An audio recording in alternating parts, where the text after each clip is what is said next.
I'd like Ben Kingsley to answer that question for me.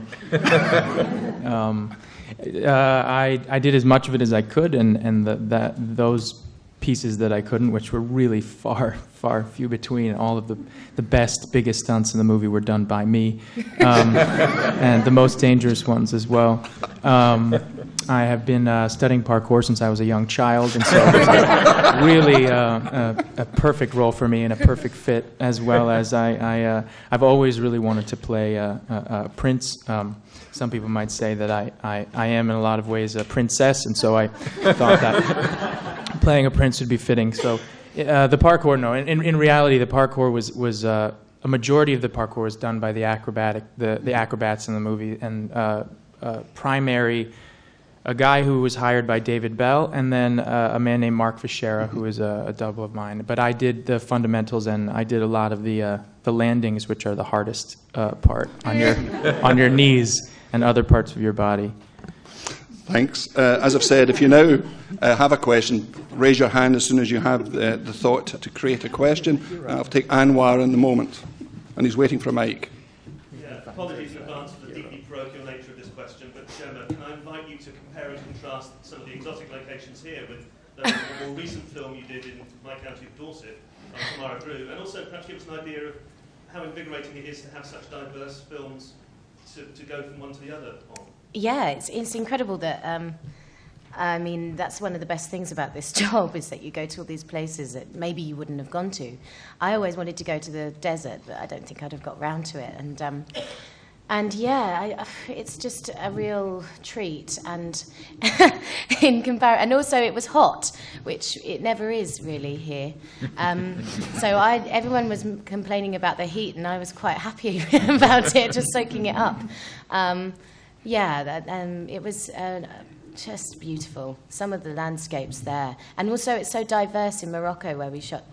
You have the mountains, you have the immense desert and sand, but a brilliant place to be. Had fun there. Dorset, I love. I actually do love it even more. I know it's not. I'm blushing because I love. But it's actually the cinematography in that film makes Dorset look very hot and sunny, but it wasn't. It rained all the time. Rob. Jake, which would you say was the greater challenge? All the physicality aspect of getting fit and, as you mentioned, the parkour and the sword fighting, or speaking in a British accent? No doubt, speaking in a British accent, I think, was the hardest part for me. I think it's daunting trying to do any service as an American to such a beautiful, fluid speech pattern that you all have. And we are just barbarians in comparison. And so, for me, it did help being surrounded by an international crew, but primarily British and cast and somewhat British crew. And so I would speak every day. I would get out of the car and I'd have the accent on all day, and would sort of journey from region to region around England with a different person I would talk to, and I would mimic them. And sometimes I would sound like them in takes, and Mike would say, "Dear boy, you don't sound right. Do it again." Smashing. That's my favorite. That's my favorite line. Cut. That's when you know he was excited about a take. I